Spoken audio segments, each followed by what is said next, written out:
So we began saying that Erev Reish Chodesh is referred to as Yom Kippur Katan. It used to be that this was a day that was spent fasting in the yeshivas back in the 1500s, the 1600s, the 1400s. It was a day that was spent with saying slichus, doing Chuva, mamash. Like till today, you have some communities who do this. It's not that common. It's not as common anymore. But you do have some communities who do this, and while they don't fast necessarily, they do have the slichas on Erev Reish Chodesh that they say.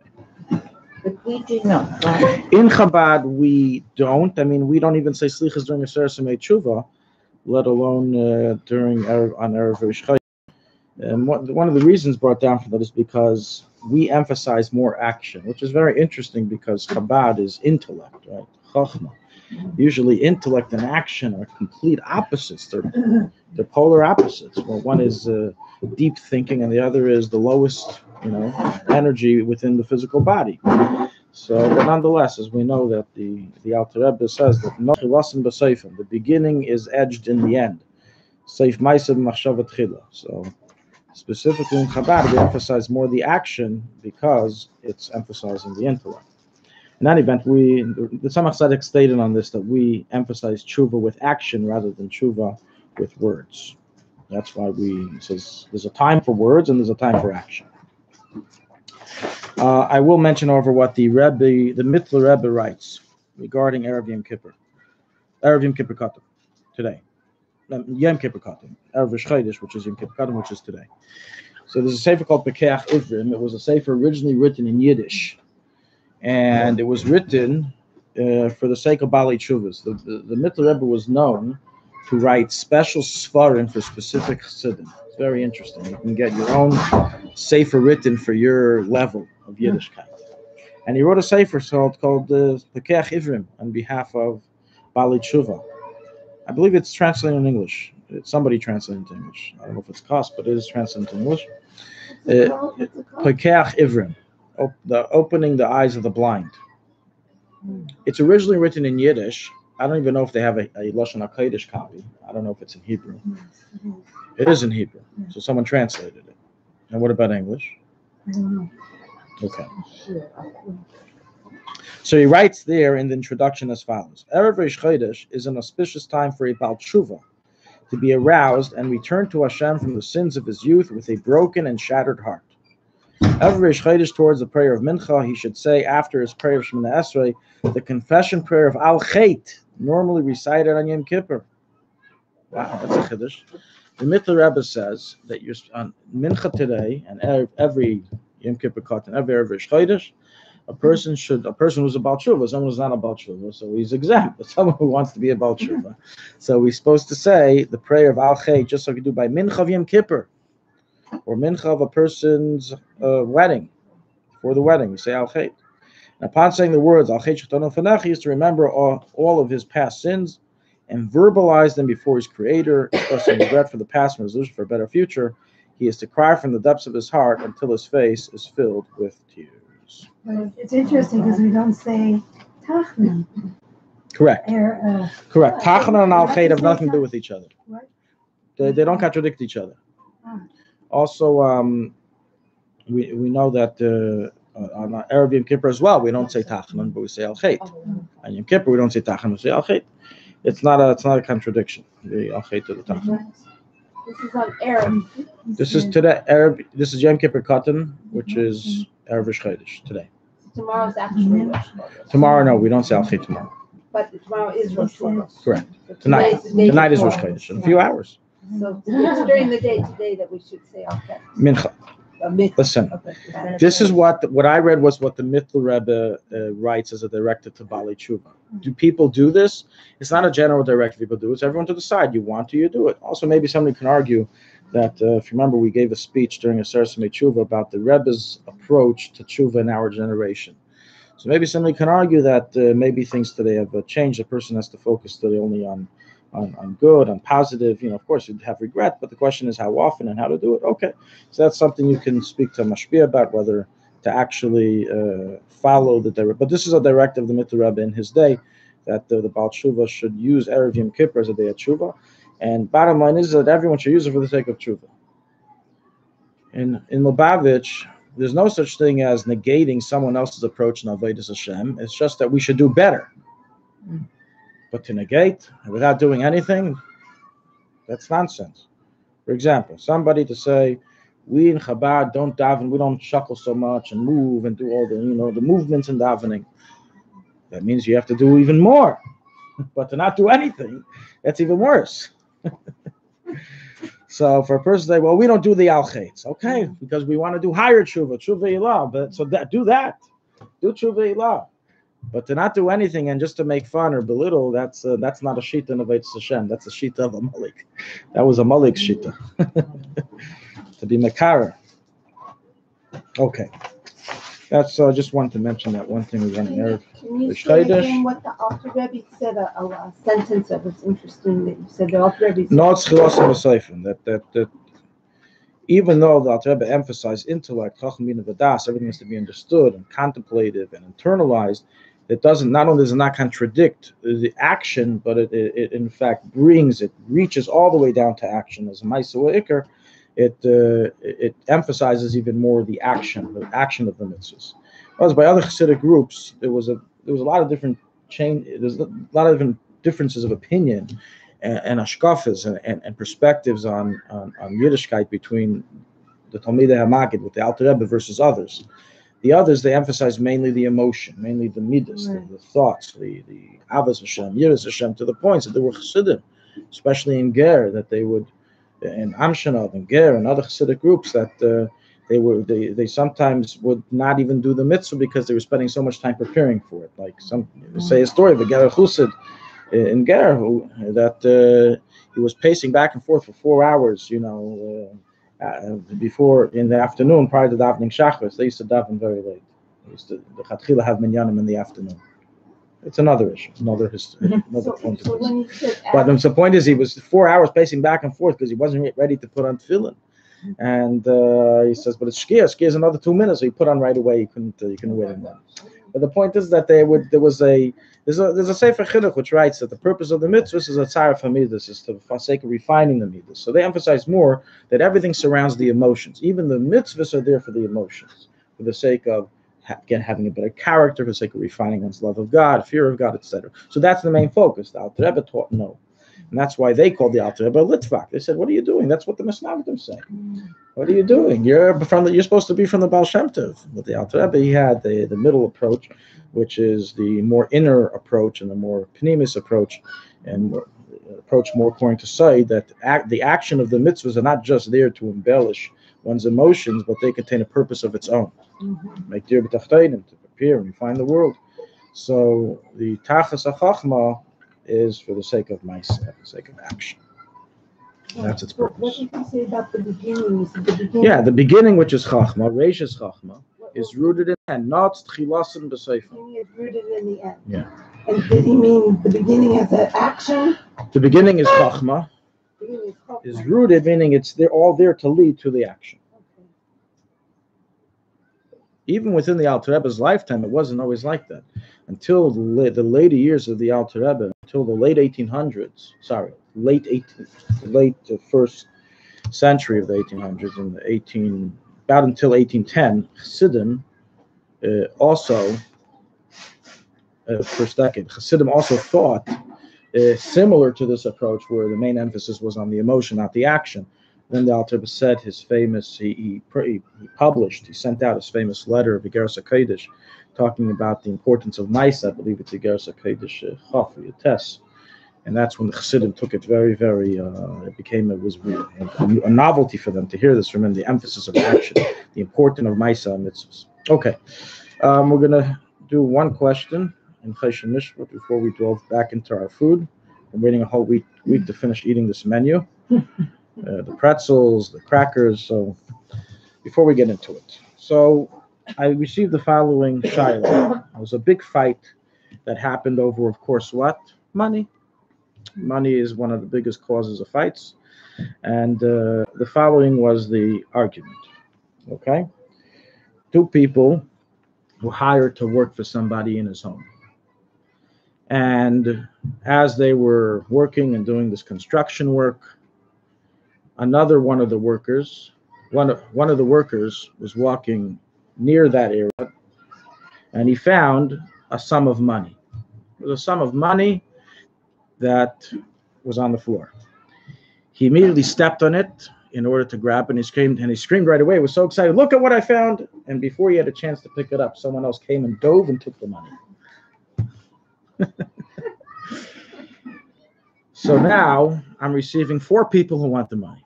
The person who stepped on it says it's mine. I found it. The person who grabbed it says it's mine. He never picked it up. The person who owned the home says it's mine. I own the property.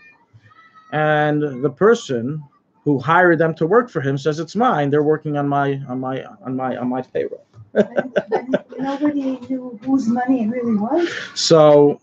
So it was evident from the dirtiness of the money that it was in this construction area, and it fell from one of the neighbors. It fell from somebody. Well, neighbors. It fell from somebody. It didn't belong to the owner of the house.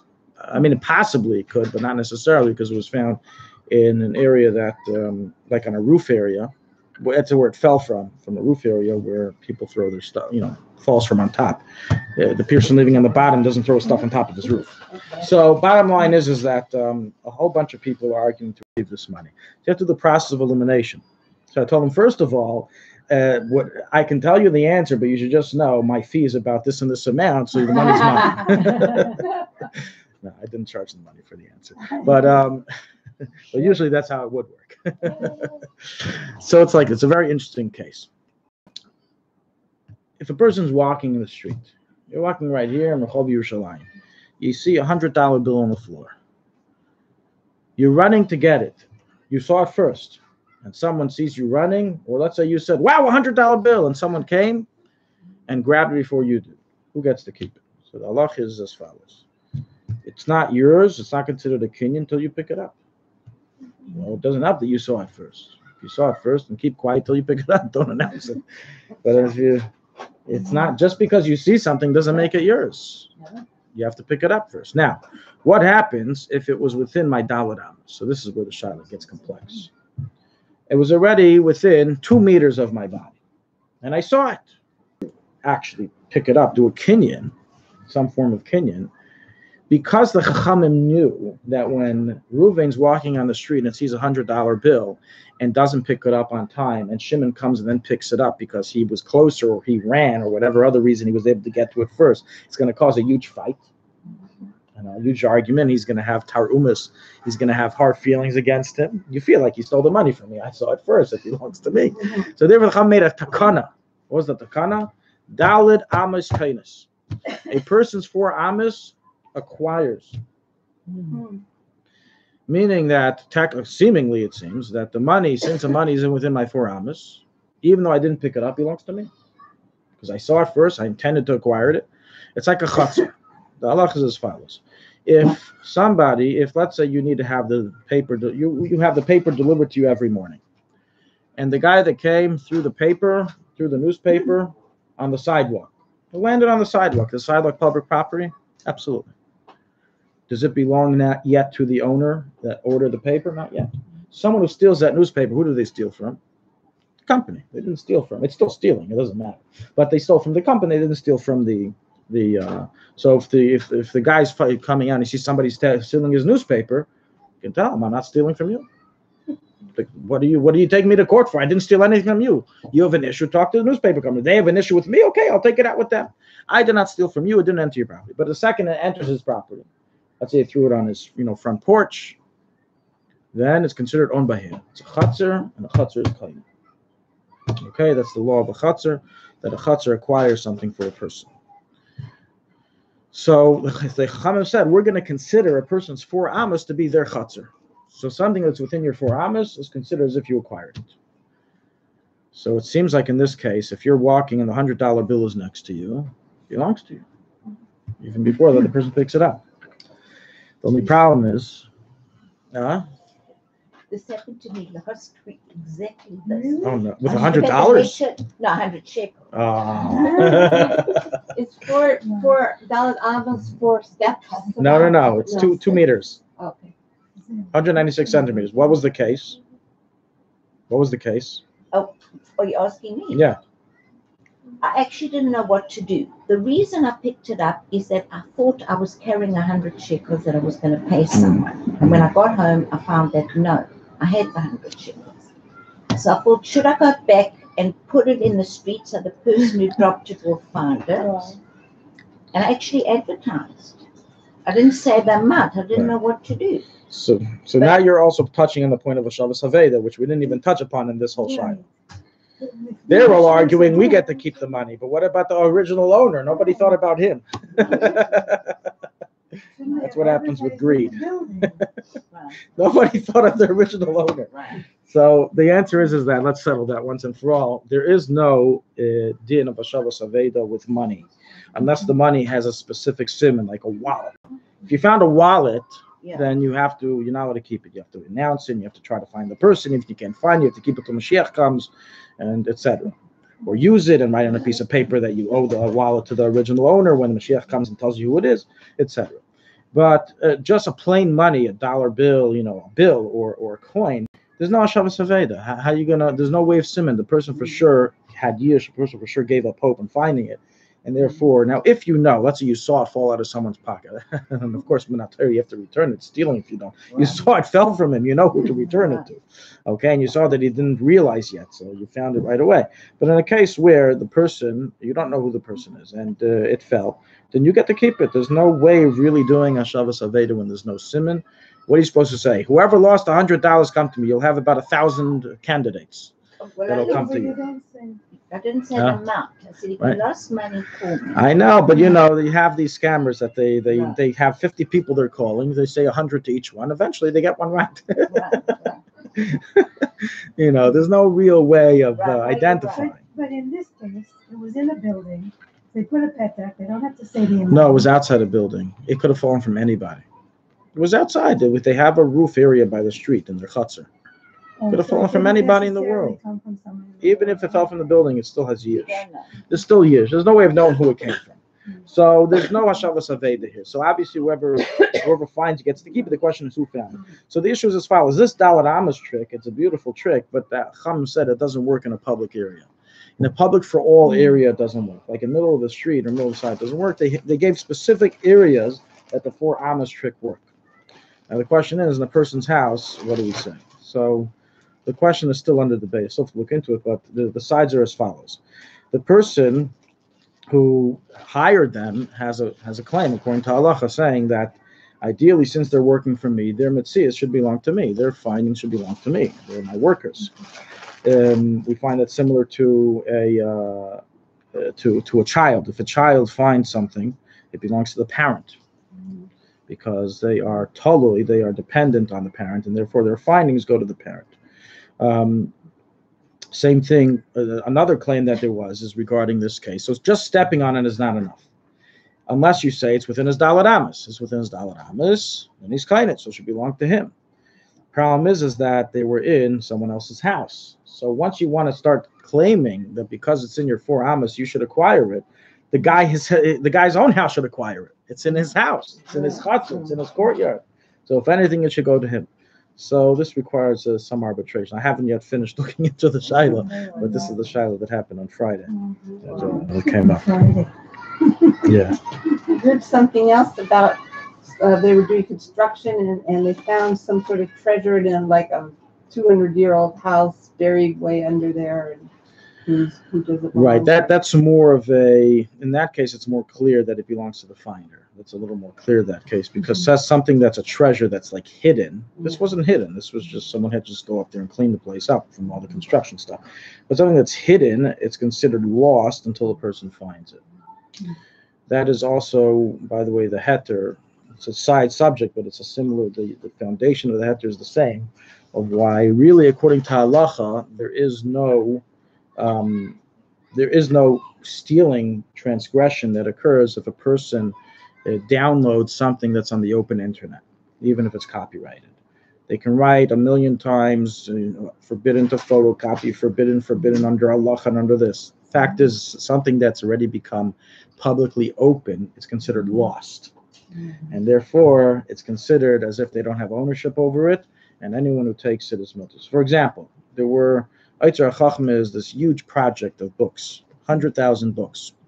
So the new versions, as they come out, have an issur of stealing for anybody to copy. Even if they can break through and hack through the system, they have a prohibition of stealing, a halachic prohibition. Now, legally, it's something else that's always prohibited. But I'm talking about halachically. But the older versions, which have already become, broken and hacked into for years, and they're openly available, they're considered lost from They're considered lost from the owner, and therefore they don't have a stealing prohibition applicable to it. So it's a halacha that has to do with something that becomes lost.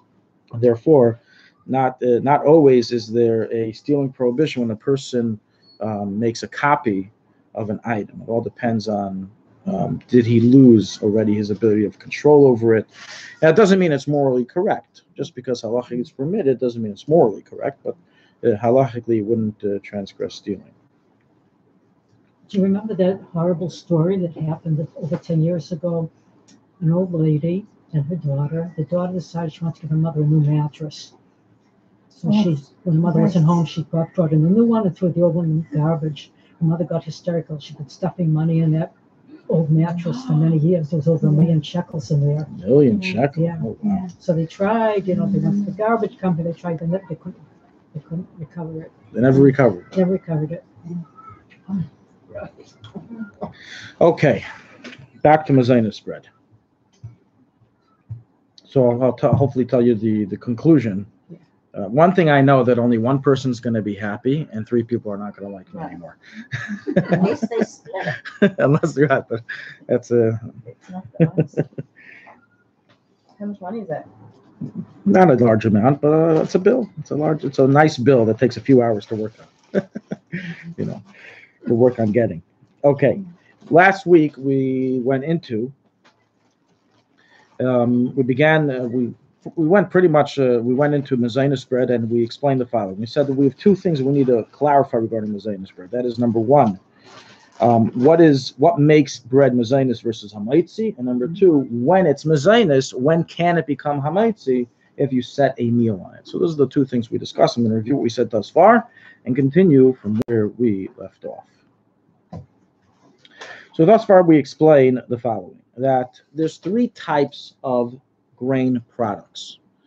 One that will be Mazainis forever, even if you manage to eat 2 meals worth of it. It will always remain Mazainis. Type B is that it's Mazainis if you're snacking, while Hamaitzi and Berchsamazin if you're mealing, if you're having a meal. And type C is always Hamaitzi and always Berchsamazin, assuming you ate a kazais within 4 minutes. Okay, so those are the 3 types. Now, what we have to do is connect the dots. What falls under what type? So we said that in order for a grain product to begin to enter into the potential or actual Hamaitzi Berchsamazin status, it must be baked. If it's not baked, it can never, ever become Hamaitzi. That's what we explained by Hanukkah, that even if somebody is in love with sufganiyot on Hanukkah and he eats 10 to 15 sufganiyot within the half hour of lighting the candles, you'll have to see your doctor afterwards. But from the aspect of Birchas Hamazon, even though he ate over 500 grams or 700 grams or 1,000 grams of starch, and he did a Kviyas Suda, and he doesn't have to eat till tomorrow morning, is so full, still he owns Yalamichya, because it's not a baked product. That's why also pasta. Pasta can never become hamaitzi. Cooked pasta, I'm talking about. Right? Cooked spaghetti, cooked pasta, it doesn't matter how much you eat. There's no such thing as it ever becoming hamaitzi. Now, a tricky example is kugel, Yerushalmi kugel. Potato kugel is potatoes, no flour. But, it's not enough flour to make a mazenis. But Yerushalmi kugel, so they do both. They cook the noodles, and then they bake it. So it's baked and cooked. Also lasagna. And bagels. Boiled and then baked. Yeah, but there it's more. It's not fully cooked when it's cooked in the water. I believe they do it. I remember I looked into it. They do it in order to help for the baking. They do it in order for this certain reason why they do it. In other words, that's not the main. It's not actually really cooking. It's more scalding it from the outside. Scalding it from the outside. What I'm so for that? Mezonot or So rice is a big machlekes. Depends if you're Sephardi, Ashkenazi, Chabad. It depends on what affiliation you have. So Sephardim say mazonis. We say we either eat in a meal or say shahakal, mazonis, adam, and 3 different foods, or just say shahakal on it. Those are the 3 different options. We don't say mazonis. Sephardim do. Now, bread that's not made from the 5 grains will never become a maitzi. That's clear. Mazonis and a maitzi will never be that bracha if it's not from one of the 5 grains. So that means, right, the oats, rye, spelt, wheat, and barley. Those are the 5. Buckwheat is not wheat. It's hadama, right? And bury nefashis. Rice, even those who say mezainis, say bury nefashis. It can never become a maitzi or mezainis if it's not from the 5 grains. Okay, so it has to be from the 5 grains, and in order to become potentially a maitzi, or actually a maitzi, it has to be baked. Now, so I started saying regarding Yerushalmi kugel. So regarding Yerushalmi kugel, it's tricky because as it's at first cooked and later it's baked. So there are poskim who hold that Yerushalmi kugel can potentially become a maitzi because we follow the final act, and the final act is baking. So according to them, somebody who was served, and it doesn't take that much, if a person on Shabbos day after Kiddush, here in Israel they have a big thing of serving kigel and pickles. That's what they do. They have shuls every single Shabbos. It's like there's one shul here in Sfas. As soon, literally, the second the last Kaddish was finished after Aleinu, they just finished the word Amen, the guy already began Kiddush. They don't have a second break. And they already have the kugel set up. Now, if it's a week that there's a lot of people, everyone gets one kugel. Sometimes you only get half a kugel. Sometimes you only get what you're able to grab if there's a lot of people. But if, not a lot of people showed up, so the person's eating 3, 4, 5 slices, and they're heavy. Weigh them. They're heavy. They're heavy. You're consuming, you're entering your body about 300, 400, 500 grams. Now, if a person begins feeling satiated from the kugel, he enters into a shiur of a maitzi berachas hamazon. Because you're right. It first was cooked, but what is it right now? What do they do with it right now? They baked it. It was baked. It was baked. Even if you could say, well, it was in a pot. It was baked in the pot. There was no liquid. It was baked without any liquid. Baked in a pot without liquid is synonymous to bake. We discussed this last week. We explained the difference between fried and baked, and we said that when you're putting only a drop of oil so it doesn't stick, it has a status of being baked. That's why malawas, if it was made just with flour and water and salt, would be hamaitzi. And then it wouldn't be a malawa, by the way, because that's not what malawa is. But I'm just saying, it's it would become hamaitzi because it's a regular thick bread. It's a regular bread, and it's baked. Now, if you fried it, it's a different story. But so long as it's baked, it's a problem. So bottom line is that the halacha is don't consume too much kigel on Shabbos unless it's within a meal. You said hamaitzi. Do like a Mishnah, take 2 pieces of kugel. But what about all the sugar in it? Isn't that? Oh, so that's not. So let's review again. The reason why the kugel is not hamaitzi, the Yerushalmi is not a maitzi from the first bite. Forget about the guy who's going to eat 5 slices. What about the guy who's going to eat 1 piece? Why shouldn't he say hamaitzi? If I have a piece of bread, if I eat 1 piece of bread, a crumb, do I have to say hamaitzi? Yes, you do. And you have to wash without a bracha. You have to wash. Even if you only eat a crumb, you have to wash and say hamaitzi on the bread. You're not allowed to consume any amount of food without a blessing to God. Are you allowed to do that, though? Because you're not saying after bracha. If I'm just tasting it, why not? I want to taste the bread for Shabbos. I don't want to eat a whole meal. I want to just taste it. So yeah, you can have a piece. Say hamaitzi. Wash without a bracha. Say hamaitzi. You don't say anything afterwards. What you're not allowed to do is specifically to eat less just to escape saying birchas hamazon. I'm eating less because I don't want to eat a meal. I want to taste it. But to eat less, to make sure that I'm going to eat 150 grams of bread. I'm going to eat it every 8 minutes. I'm going to eat it so I make sure not to eat a gazayus in 8 minutes. So I'm exempt from saying birchas hamazon. That's also to do. So like the person who needs less than shiur fashas challah, not because he doesn't need more, that's mutter, but because he doesn't want to give that kind. I'm going to give him a piece. I'm going to make less. That's awesome. You're not allowed to escape mitzvahs. You're not allowed to get out of mitzvahs. Escape mitzvahs. It says that the Gemara brings a famous Gemara Menachos regarding tzitzis. Officially, if you're not wearing a 4-cornered garment, you don't have to wear tzitzis. You only have to wear tzitzis if you have a 4-cornered garment. So don't wear a 4-cornered garment. You won't have to wear tzitzis. So the Gemara says, sure, you could technically do that, but in a time of wrath, God's not happy with you. Because why are you running away from my mitzvahs? Yeah. Why are you running away? I thought this is a relationship. So in a time of wrath, it says Hashem, there's accountability for that. Okay. So that's why a person's not allowed to try to escape, try to escape, but in a case where you don't want to because of other reasons, it's okay. So getting back to our point. So we said that there's three types of baked products that are mezainis unless you set a meal over them, and that's really what we have to continue from is what does it mean to set a meal? Okay, we didn't discuss it last. We didn't go into the details. Not 3 types of baked. No, there are 3 types of baked products. We're going to review right now again what they are, and these 3 types of because a cooked product will never become a mitzvah, so that's already out. Okay. So first of all, it has to be baked. Within baked, now what makes it actual hamaitzi right now versus potential hamaitzi if I set a meal? So that's dependent on 3 things. Okay, there's 3 types of baked products that do not become hamaitzi. We said one of them is called lachmanias, the second is called truknin. And we explained last week that this is a big machlekes what this actually means. And bottom line is as follows: we said that if the batter is very thin, like a thin cake batter, like a thin pancake batter, and it's baked very thin, so it's both thin batter and baked thin, then it's mezainis unless you set a meal on it. That's when it'll be in this potential status. However, if it's a little thick, then we enter into discussions. Is it hamaitzi? Is it mezainis? And bottom line is that I think we said last week nobody really does this. Do we have any examples of people without sugar? Remember, this is just water, flour, and salt. Well, like pancakes. You make pancakes without sugar? Oh, you don't bake them? Excuse me. You fry them. Yeah. Well, no, frying. Okay, it's still a shiur though. Frying is a machlekes if it's like baking or like cooking. So depending on what we would answer right now regarding if it's a mitzvah or mezainis could affect whether you need to eat it within a meal. I'll give an example. Okay. So far we discussed the case where it was first cooked and then baked. What about the case where it was first baked and then cooked?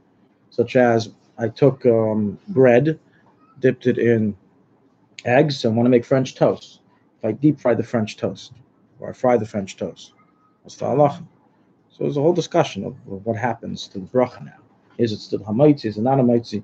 Most people don't deep fry French toast; they just fry it with a lot of oil. So let's discuss that case. We fry with a lot of oil. So in a case where it retains its kazayas, it's still retaining its size and its figure, and it's 27 cc, 27 grams of bread remaining in that one piece, it remains hamaitzi. But in a case where you're breaking to pieces, which is the way I've seen French toast being done, unless it's industrial, you're doing it at home for your family, usually you break it to pieces, and it's a big problem, because you're breaking it to less than kazayas pieces, and when you fry with a nice amount of oil, even if it's not deep fried, less than a kazayas, it's a big machlekes if you just cooked it or just baked it. If I baked it, then it's still hamaitzi. Hamaitzi, you have to say even on a tiny piece of bread, so it's still hamaitzi if I baked it. But if I cooked it, since it's less than a kazayas, it reverts back to mezainis. So that's why French toast that's less than a kazayas, you need to eat within a meal. You can't say hamaitzi.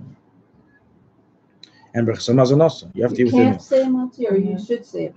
You can't because it's a machlekes. French toast is a machlekes. Depends. If you broke it into pieces, which are less than a kazayas, it's a machlekes.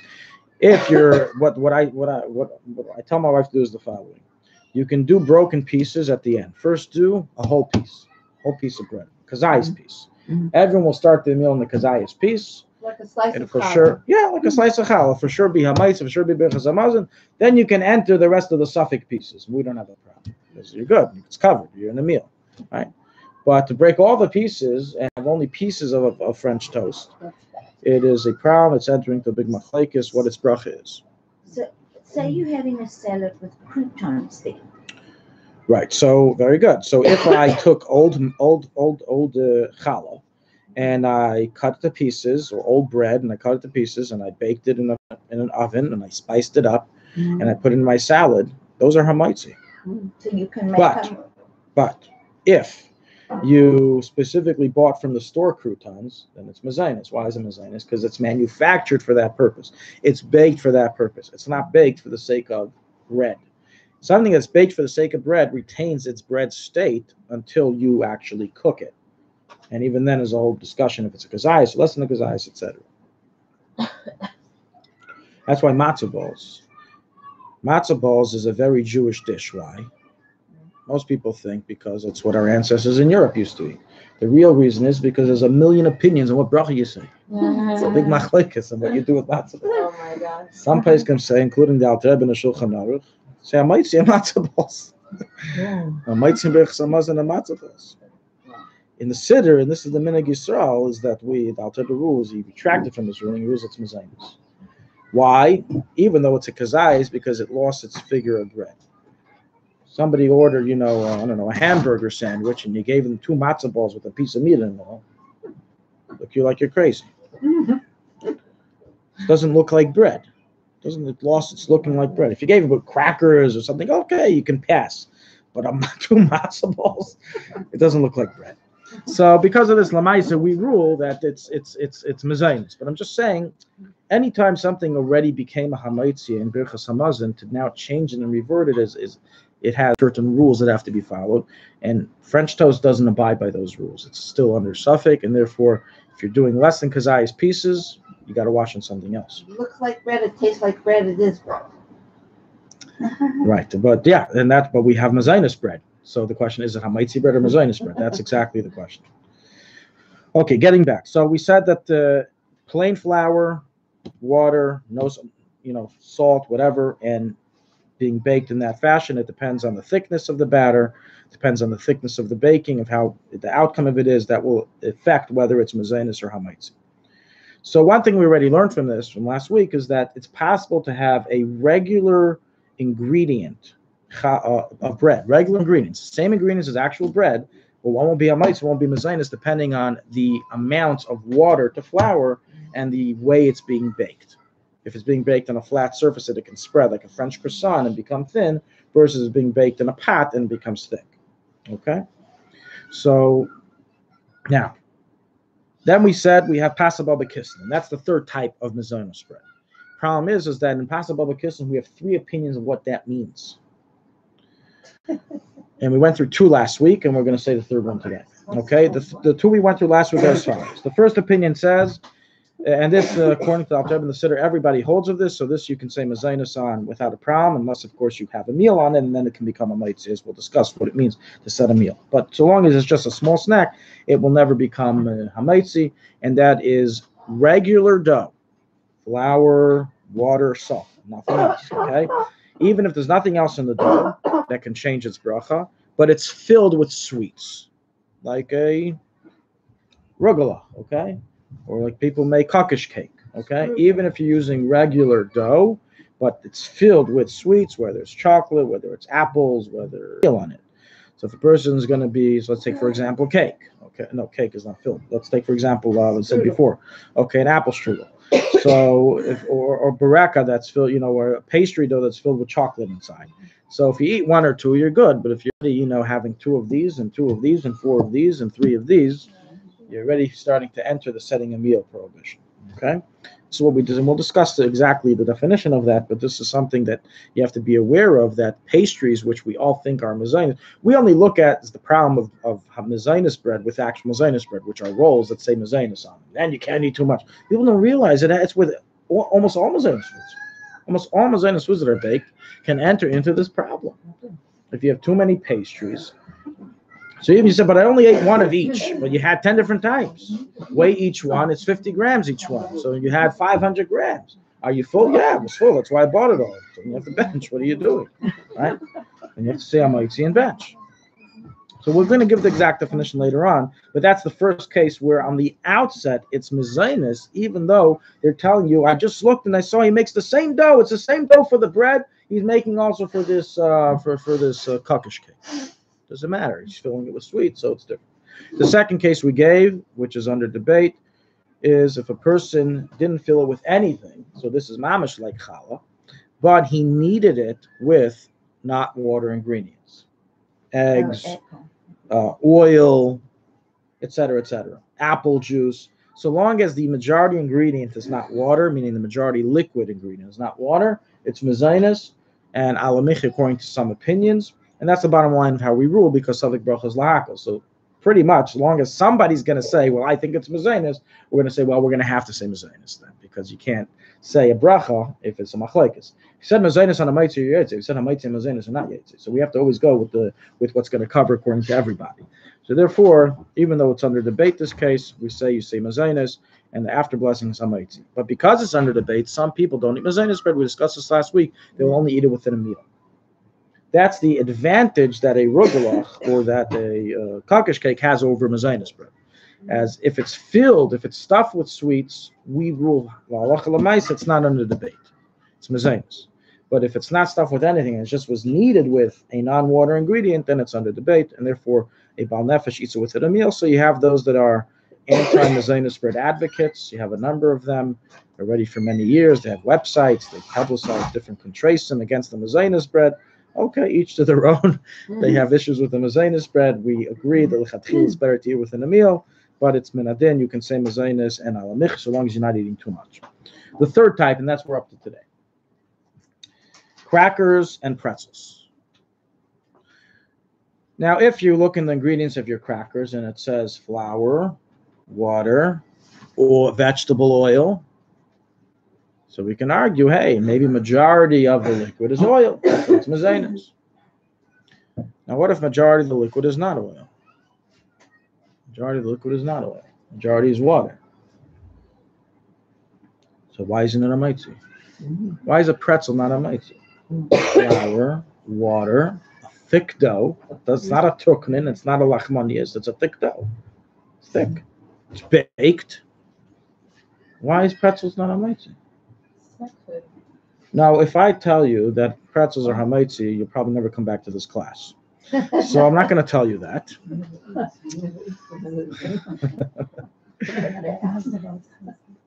It's different from those big pretzels as opposed to the No, pretzels, bagel that you take out of a bag.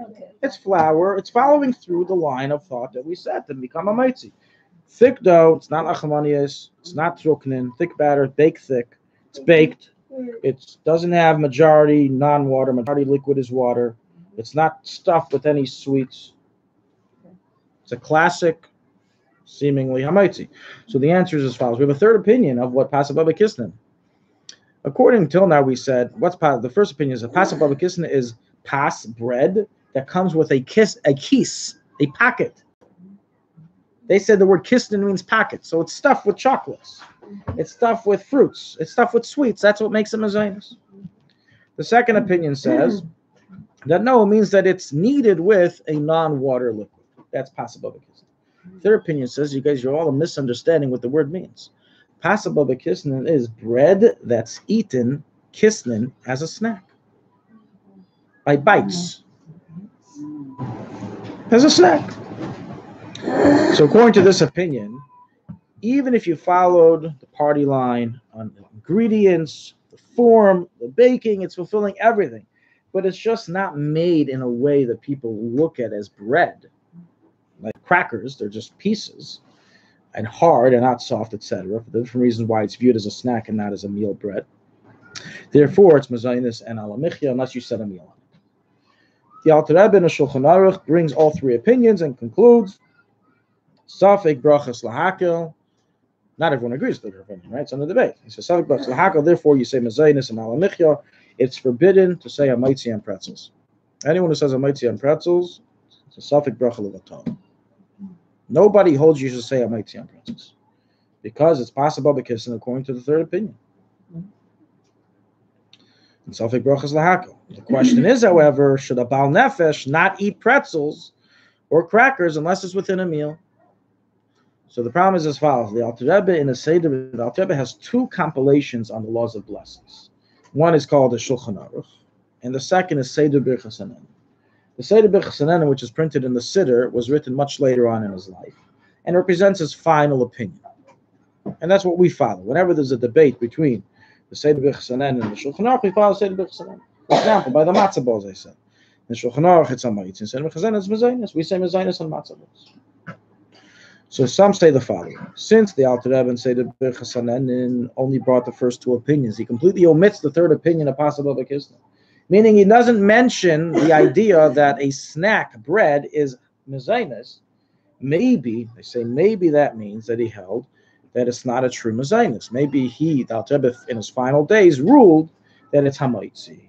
And because of this, you have the Babitch Chassidim who are makbid not to eat pretzels or any of these regular mezainis snacks that are not filled with sweets and are not needed with sweets, meaning they don't follow the first two types of possible bekisnin. They don't eat unless it's within a meal. So they basically don't have these type of snacks.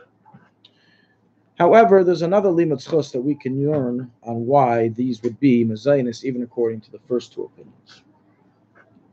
Third opinion is saying the shape and what you look like will make you mezainis. If people look at you and say, you can't have a meal on this. I don't care what you made it with. I don't care if you baked it, it's only water and flour and salt, just like bread. Come on, you're going to give me 20 pretzels? You can say, well, wait, it's the same weight as a slice of bread, even more. I'm giving you more. Come on. It's not bread. That's a third opinion. They say we judge by look, which we know in cuisine, look is a big thing, right? Look is a very big thing. That's why it says that a blind person doesn't have tainuk. That's why Klal Yisrael complained, and they rightfully so, they complained about the man. Who wants to eat a piece of dough and taste banana?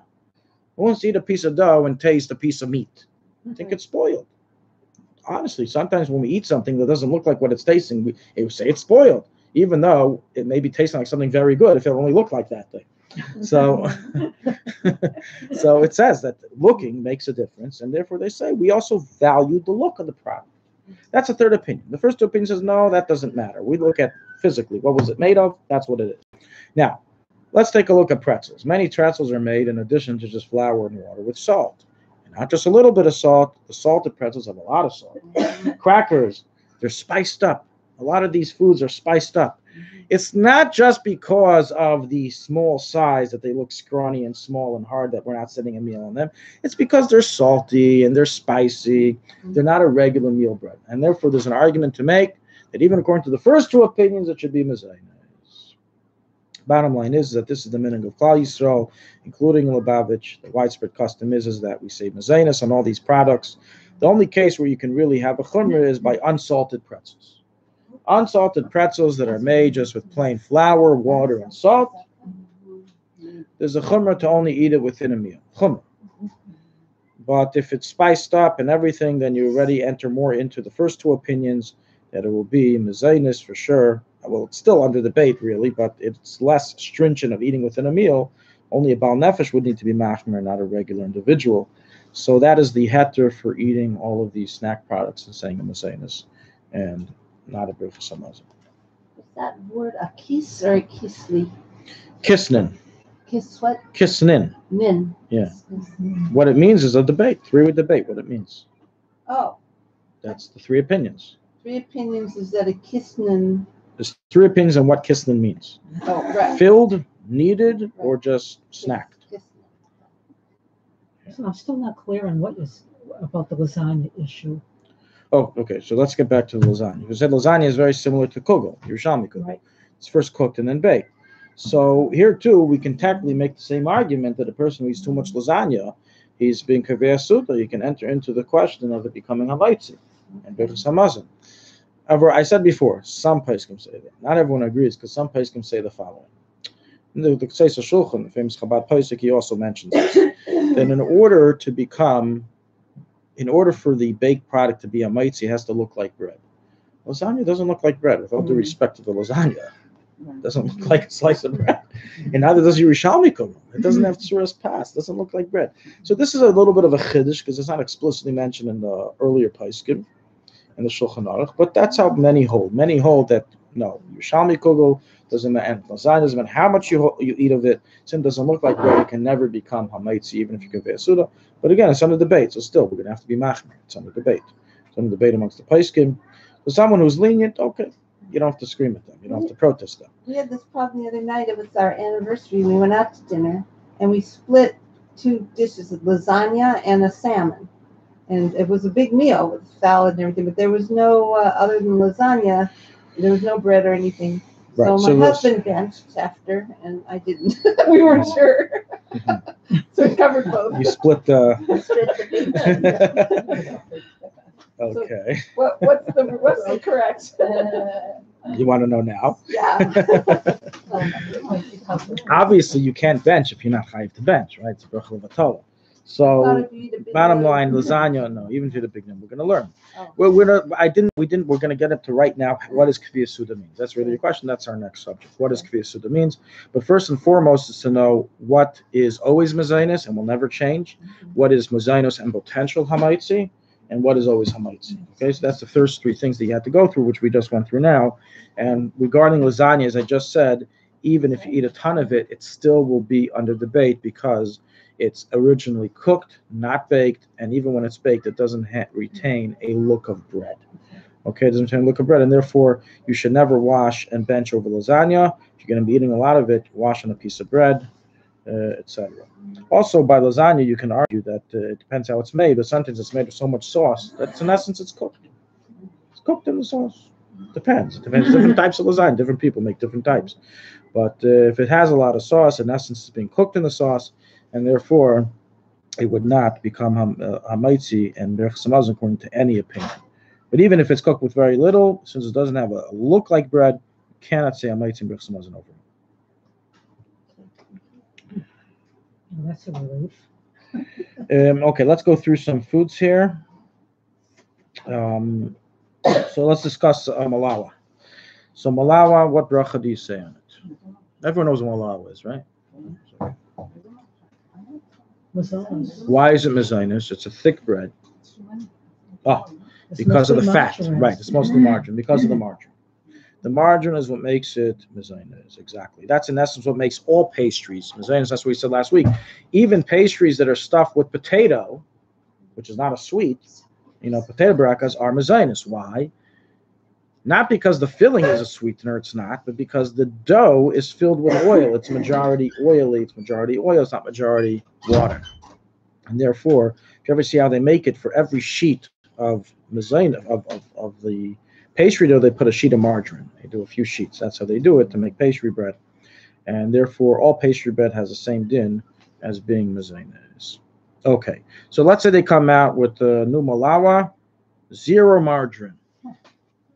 0 oil. No oil. You still have to look. So what are they putting instead? It's not malawa, right? But let's say they did it. Somehow they did it. They were able to put in ingredients to make it have a similar taste without oil. So we have to look. If the majority ingredient of kneading is water, it would be as hamaitzi. Let's say hamaitzi no malawa. Pancakes. Pancakes would be mezainis. Why? Because again, it's made with sugar. So even though it's baked thick, the batter's thin, but it's baked thick, but it's made with sugar, very similar to cake. It has sugar in it. Now, if you're making a pancake without sugar, I do that. no sugar. I don't think. But So, I fry them in oil. so 1 second. Milk also. If it's kneaded with sugar, or if it's kneaded with oil and milk, and that's the majority ingredient, it's mezainis. Okay. But if you're making it with flour, water, maybe a little bit of milk, a little bit of oil, but it's not the majority ingredient, and it's not sweet, it doesn't have sugar in it, and in such a case, it would be hamaitzi pancakes. Even if you're frying it? Oh, so if you're frying it with a lot of oil, then we enter the machlekes, you need to eat it within a meal. It's machlekes. I put little oil, not a lot. If you only put a little oil so it doesn't stick, then So you're it's baking it. Okay. Then it becomes a hamaitzi. And the first one, half was in onion filling, and there was half with chocolate. So they said, we did a meal, and somebody said, we have to make amotzi for the onion and mezonot for chocolate. Is it right? Or made a mistake? So, yeah, onion filling doesn't make bread mezainis, clearly. But how is the batter made? It was really amotzi. It was What was the water- batter made from? Water and Regular. regular. How thin is it? That's what we said. We said before, trukn and lachmanius is thin. Then we follow the thinness of the batter and thinness of the dough after it's baked. So if it's thin batter and also baked very thin like a croissant, it would still be a mezainis. Yeah, that's what we said before. We have 3 types of mezainis bread. We said there's 3 types of possible bekisnin. Before we said there's 3 general types of mezainis bread. The first 2 called truknin and lachmanius, and they do not contain any sweets or regular ingredients. It's just the batter and the thickness of the baking. Okay.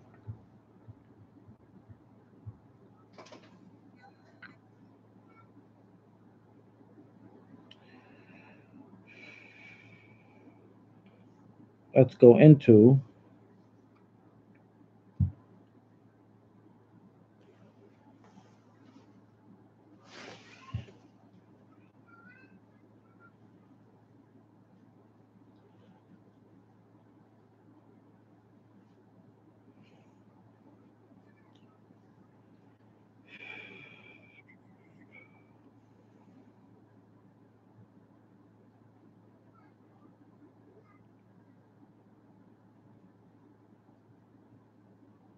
Kviyas Suda. What is Kviyas Suda?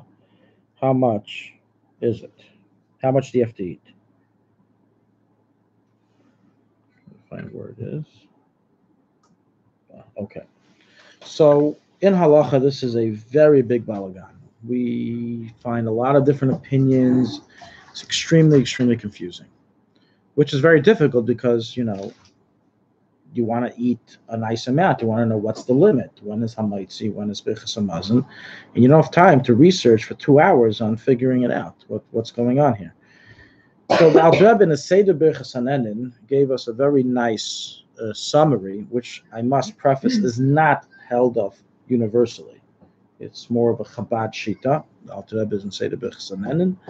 Other places can hold different, and therefore you may hear opinions from one side to the opposite side about Kviyas Suda, about how much it is. Okay, for example, by pizza, the general world says if you have 2 slices of mitzvah bechas hamazon, complete nonsense. Depends on the size of the slice, depends on what you're buying.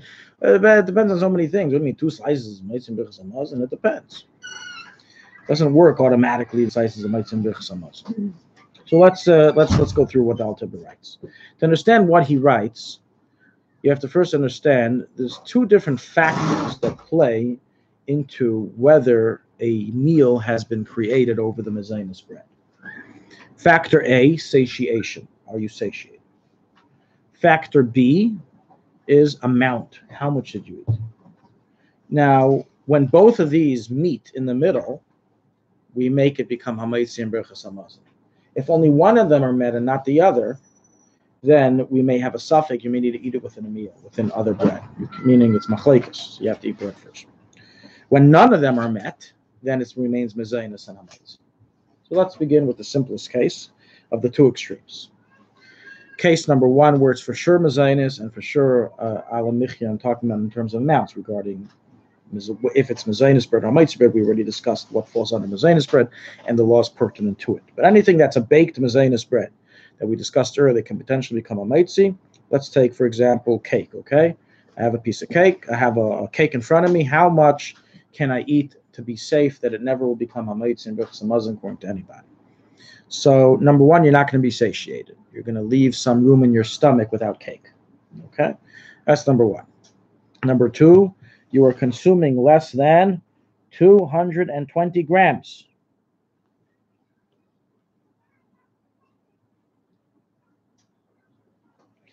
If you're eating less than 220 grams, which is 4 kibbeitzim, 55 grams of kibbeitzah, 55 times 4, then you're in a completely safe zone. Under 220, and you're not satiated. You're good. Now, 220 is not that much, especially if you're measuring in cc, meaning in volume, it may not be that much. So let's say a regular cake, a regular tray of cake is 750 grams. How much is it usually? Regular tray of cake, they sell in the stores. Let's say it's 750. How much of it does it take to eat till you reach 220? It's a quarter. Not that much. Not that much. If every pastry that you're buying is, let's say, 40 to 50 grams, 4 or 5 pastries, you're already, 5 pastries, you're already reached this amount. So you're eating under that amount, you're good. What happens if you go and you're not going to be satiated? Most people won't be satiated from that level. What if you went over 220? So now we enter. So I said that's where we start getting complex. I said first let's keep it simple. I want to keep it simple on the opposite side, but I don't think the opposite side will happen to most people. The opposite side is if a person ate more than 21 kibbeitzim, 1,500 grams of the mezainis product, then even if he's not full, it's hamaitzi and berachas hamazon. So let's say, for example, every pie of pizza is about, let's say, 800 grams. So of dough. So if a person is going to be eating 2 pies, he has to wash and bench for sure, according to all opinions. Even if he says I'm still hungry. Even if he says I'm still hungry, he says, but Taylor daite it's a kaladam. We say that his opinion is nullified to everybody else's. No normal person is still hungry after eating that amount of, consuming that amount of. Just think about in terms of challah. That's shir. That's almost shir challah. So if you make shir challah for Shabbos, and somebody ate the entire thing in one shot, it's a lot of consumption, a lot of bread. Okay, so that's the two extremes. Now, in the middle is where things get a little bit confusing. So let's go through it.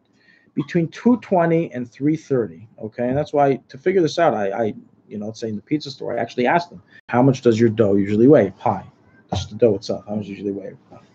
And then I evaluate the slices based on that. Between 220 and 330, so it depends on satiation. If you're not going to be satiated, you for sure know you're not going to be satiated, then you say mezainis and alamish. So it really has the same din. It's less than 220. So until 330, if you're not going to be satiated, you're good. Still retains its mezainis and a mighty status. If you are going to be satiated, then you have to say amaitzi and birchas hamazon and something else. So let's say I'm having 3 slices of pizza. The slices are kind of small. Each slice, the dough itself of each slice is 100 grams. So I'm having 2. I'm not going to be satiated. According to everybody, I don't have to wash. I don't have to bench. Somebody who watches a bench because he sees there's a rule. It says even on a sign, eat 2 slices, you got to bench. Who made up the sign? Where's the sign coming from? Halacha gets set by people pressing the print button on the printer. There's no such thing. If you don't know what's going on in my stomach, you can't tell me that I'm going to be full on 2 slices. Is this for regular pizza that's hamotzi pizza or on mezzanot pizza? This is pizza made with mezainis dough, meaning that they have majority non-water ingredients in the dough. If they're making hamaitzi dough, like that's how we make pizza at home, we use regular hamaitzi dough, and for sure it's hamaitzi. And it's better to do it that way. You just escape the issue. Yeah. I don't understand why they do it in a complex way. They enter people into either the person's going to be too machmer and say brachal vatal, is going to be too makel and not bench. So just make hamaitzi dough. What's with the mezainis dough? Why do they? How long does it take to birchas hamazon? Well, how long does it take to birchas hamazon? How long does it take already? People daven shachos in 18 minutes. Okay, I'm sure you can say birchas hamazon in less than 2. I don't get the psychology of it. Why? What's the big deal? It's the Yetzer Hara. There's an issue. A Jew never wants to be fleishig and never wants to have to bench.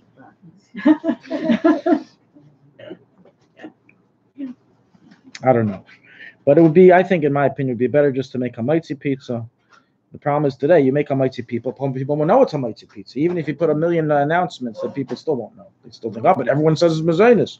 I follow my Rav, he says it's mezainis. Even your Rav, he's talking about the mezainis pizza. He's not talking about the hamaitzi store pizza. So it's confusing. Okay, so between 220 and 330, we depend on satiation. You're not satiated, you're good. You are satiated, you have a problem. You have to now wash on something else. So if I had 2 slices, I'm okay. If I had 3 slices, it's 300 grams. And I'm satiated from the 3 slices, I cannot say hamaitzi on it. I have to say hamaitzi on another piece of bread. So either you have to buy less pizza or buy more pizza, because they usually carry bread with them in the stores, in the pizza store. So okay, if I go over 330, okay, I have now 4 slices of pizza. Each one is 100 grams. So now I just consumed 400 grams. So when you eat more than 330, which is 6 kibbetzim, and the halacha is as follows. If you're satiated from the amount of food that you ate, then you say hamaitzi and birchas hamazon on the actual pizza, on the actual mezainis. Same thing with rugelach. You're having 6 rugelach. Each one is 50 grams. Okay, so you're having 300 grams of rugelach. In this case, you enter into a suffix because you're not having over 330. You're having less, you're having 300. So if you're going to be full, you have to wash on something else and bench on the kazayis of regular bread. But if you add 1 more rugelach, you have 7, and now you reach 350, and you're going to be full, then you wash and say hamaitzi and birchas hamazon on rugelach or on cake. Let's take pretzels. You're really hungry. You bought a big bag of pretzels. It's 500 grams. You ate about 400 grams of pretzels. Can happen. People do this. You ate 400 grams of pretzels. That's your meal. You have to wash and bench and pretzels if you're full. If you're not full, if you ate more than 330, What if you plan to then you eat have that one much second. of it? If you're not full and you're eating more than 330, then you have to say it on something else. You have to say a maitzi and bichas hamazon on food. The best way to know this is you can assess the amount of grams of the food you have in front of you, how much you're going to be consuming, and will you be full from it. That's what it will depend on. Now, the way the Alpharetta gave it is quite complex because you don't always know how much. First of all, you don't. Yeah. There's a lot of levels, so to remember all these levels, you need to have a little chart with you. And also, well, I'll touch upon that issue. But the second issue is that also how do you estimate satiation? So the Alpharetta is, even though in terms of halacha he simplified it, of the machlekes, it's not simple in practice because you have this whole chart in front of you. You have to remember what falls under what. So bottom line is that if you either stay in a safe zone, meaning either eat very little or eat a lot, over 1,500, not suggested, or just wash on bread, or just ask a Rav what to do. Is this enough? Or find out in order to ask it, because you have to find out also how much you're consuming, how much are you eating. Now, what about a case where this happened the other day? We're at the pizza store, and we ate a certain amount. It was supposed to be a mazinus amount, less than 330 without being full. Mazinus and alamichya. And what do you know? The pizza was good. More. What do you do? So in this case, the Alpharetta rules the following. Say alamichya. Take a break. And now, if you're going to eat another 220 grams of pizza, let's say another 2 slices, then say hamaitzi and birchas hamazon. In other words, in this case, we join the first and second eating to each other. But if you're not going to be eating 4 kibbeitzim, which is 220 grams of pizza, I'm having just one more slice, then it doesn't work, and you don't bench. You just say alamichya on it. So it all depends how much you're going to be eating more afterwards. If you will be eating at least 4 kibbeitzim afterwards, then again, you alamichya, take a break, and come back to the meal.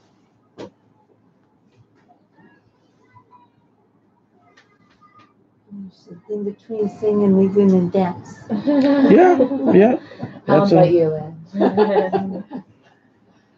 So you see how eating all these sweets just makes things so complex. It's better just to stick to the plain old healthy bread.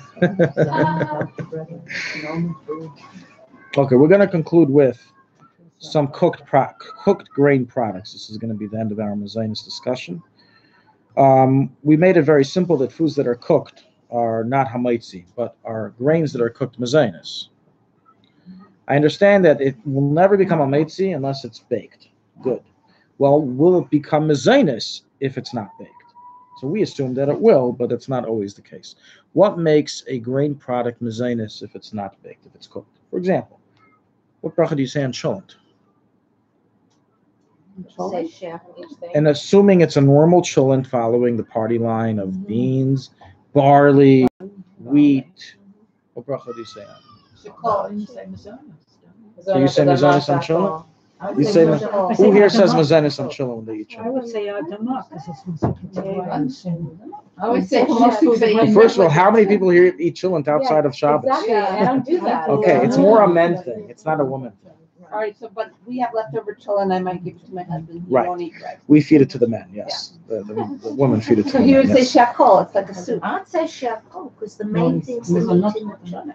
So good. I'm glad we're discussing this. You have to relay the message to your husband. And next time you give him the cholent after Shabbos, give him with a little petik with the brachas, okay? The proper brachas on a cholent is as follows. So this is really our question.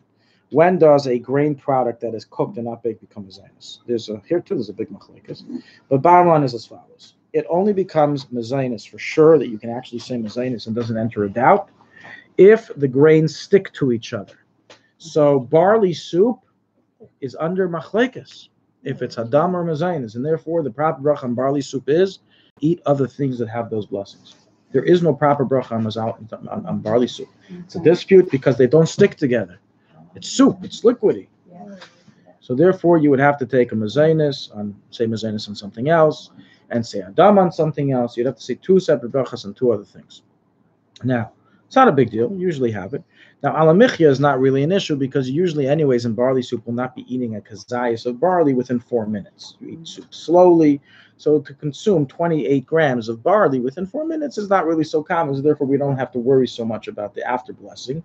We'll just say ber nefashos, but the before blessing is the issue. So by barley soup, that's a classic case where it's under machlekes.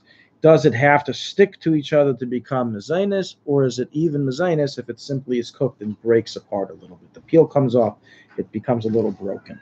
So that's the debate. Now, what about porridge, oatmeal? Sticks together. It definitely sticks together, so that's for sure mezainis. Oatmeal porridge is mezainis 100%. Now, what about cold porridge? Cold porridge. It also sticks together. So the question is the sticking together the only aspect, or is it due to cooking? This is machlekes. It's machlekes, and therefore I tell people to say hadam and ber nefashos on it. That's what I say. Tell people to do. But the best thing would be to either eat it within a meal or do 2 brachas to escape the issue. Do 2 brachas.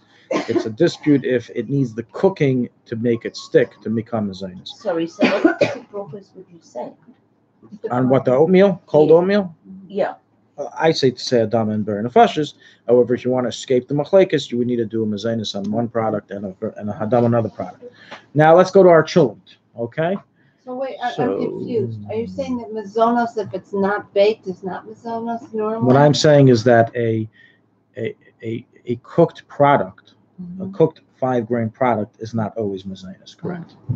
It depends on how it's cooked. So if it's flour, let's say you made matzah balls from flour, not from matzah meal, but from actual flour, it would become mezainis because that is considered the flour sticks to each other, fulfills the condition. But if it's grains, whole grains, then that's where we have the debate. Oatmeal, whatever it is, whole grains. So in a soup, it doesn't stick together under the debate. Oatmeal, it does stick together unless you use cold water. It's a cold oatmeal. It's sticking together because it's instant. Then we enter the debate. And by chulent, there's no debate. Unless it's a very watery chulent and you weren't successful making the chulent. And a normal chulent, which is meant to be sticky, to be a glob, sticky. It's called, we call it in Hebrew, in halacha, it's called a davar gush. It's a gushi. It's solid. Okay? So it's not a soup chulent, it's a chulent, a regular chulent.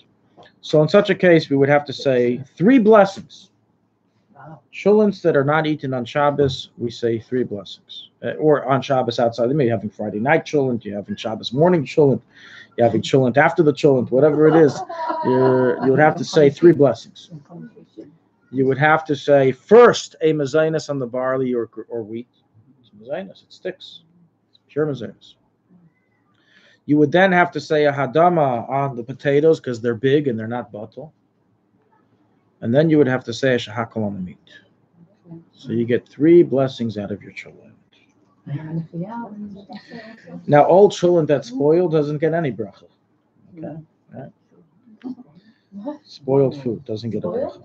I'm saying old chulent. There's a lot of jokes. I don't know if it's really jokes. They probably actually happen of chulent being served too late in the week. Let's conclude with granola bars. What's the deal with granola bars? So famously they have granola bars, I forgot the name of the company. What's the name of the company they sell in the States? General Mills, Nature Valley, right? Nature Valley. It's made by General Mills, but it's called Nature Valley. General Mills is the producer, right? I think they have the plant in Spain. I believe that's where they have their plant that does it. It doesn't matter where it is. The fact is that you should just know granola bars have an issue of bishul akum. Just stop to know. They have an issue of bishul akum. And because of this, I'm not saying that it's usher to eat. It's It's mutter min adin. There is room for leniency to eat it, but it's not mahadran. And they can stick a million times a sticker that says mahadran on it. They're just lying. It's not mahadran. Why is it bishul akon? It's not made by Jews. Mahadran doesn't mean that a rabbi decides to write the words M-H, M-E-H, etc., or Mem-Hey. The words on an item don't make. If a person writes kosher for Pesach on beer, the beer is still treif. You're not allowed to drink beer on Pesach. It's not the sticker that makes it kosher, okay? Did you do something to make sure that it's mahadran, meaning kosher according to all opinions? So if you didn't make sure to have a Jew go down there and be on the payroll, to sit there and turn on the flames and put the items inside every single day that they're opening it, then it's not bishul Yisrael. No, it's not. It's not a mahadran hechsher. I know they claim to be a mahadran hechsher. I know the hashgacha. The hashgacha that is on, they are not reliable. Straight up, they are not reliable. No, they are not reliable. I rely more on the OU than them. The OU is 1,000 times more reliable than that hechsher. Well, I'm glad you told me that because I'm writing a children's story, and one of the things they did was collect granola bars for homeless people in the story. So I'm going to change it. I am not saying granola bars have a kashrus concern. That's not what I said. What I said was that they are not a mahadran product. I will not give them to my kids because I want my kids to eat mahadran food. Okay, I'm not saying they're not kosher. The OU has upon what to rely upon. But I'm just saying the additional stamp that says mahadran and a mahadran that they're putting on the granola bars next to the OU is not making it any different than the OU. What does the OU say? The OU has they have a lot of lenient policies in the shkacha, and that's what they're not mahadran. They say straight up, they don't lie. They're very transparent, the OU. So how can we trust what is printed? How can we trust when we see mahadran on the product? So it's written on natural. In order to be a true mahadran, it has to mean that it's kosher according to all opinions. Otherwise, they are stealing and fooling the consumer. So like Eilat Haredi, we can always trust if it has that particular symbol. Who? What are you saying? Eilat Haredi symbol. Correct. So they are known to cover all the bases. Yes. So they don't even write mahadran as part of their hashgacha. They will not give a hashgacha if it's not mahadran. They will only do it. So let's talk about the bracha now. Somebody's eating granola bar. Okay. Doesn't matter how it was made. So in this case, we can argue it's mazonos according to everybody because it sticks together. The problem is that it sticks together not due to the baking, but rather due to the pressing. So it's a little bit of a push if it's mazonos or not. Those who say mazonos definitely have upon whom to rely. Now regarding regular granola cereal, so you have some cereals they say on it mazonos, others say on it hadama. What's the difference? If you buy some hashgachas write Adamas, some write mazonos. All depends on how it's made. If it's made in a way that had a lot of syrupy, honey or whatever that made it very stick together, and afterwards they broke it after it was baked, then it became mazonos already. But if not, and it was all scattered on the pan, then it would be hadama. Okay, question: is raw oats? So once again, bottom line for oatmeal is that if it doesn't say on the pack what bracha it is, you should say mazonos and hadama and two other foods. If you're eating raw oats, if it doesn't say in the package what it is, the bracha, then you should say mazonos and hadama and two other foods because of the doubt of how it's made. You don't know how it's made. But if you make the oatmeal, then it's... No, I'm talking about here granola. Oh, Granola. what if you make cereal with raw oats? Raw oats? Yeah. Raw oats will never be mazonos unless it's cooked and sticks together. Raw oats is mazonos? Only if it's cooked and sticks together. So what bracha do you make on it if you're eating raw oats? Just raw oats, it would be a But you wouldn't Yeah. really. Yeah. What bracha did you want to say? No, I didn't know it had to be cooked to be milk until today. Well, I said before, it for sure has to stick together to be mazonos. The question is, does also because I said some machlekes. That's why I said people who have cold porridge. It's machlekes if it's mazonos or if it's hadam. Okay. Could you address airline meals with the mazonos rule? Airline meals with mazonos rule. Okay, good question. You brought that up, I believe, last week. Someone did. So we're not eating, the mazonos roll is not more than 100 grams. So you're definitely not passing the threshold of 220 grams. So even if you're full, it's mazonos and only. Okay, but eating it with the meal. Yeah, you have to have 220 grams of mazonos in order for it to become, in other words, like this. The satiation, you say the following: when you're eating, You have to have a substantial amount. Let's say, for example, if I have one pretzel, I had one pretzel which weighed, 3 grams, okay, and had salad and meat, and I became full. Do I have to now bench on the pretzel? Let me see. So there's a certain minimum amount that you have to at least have of mezainis in order to be considered a meal worthy. Okay, so we don't get satiated from the meal, which is usually not the case with the meal and a meal.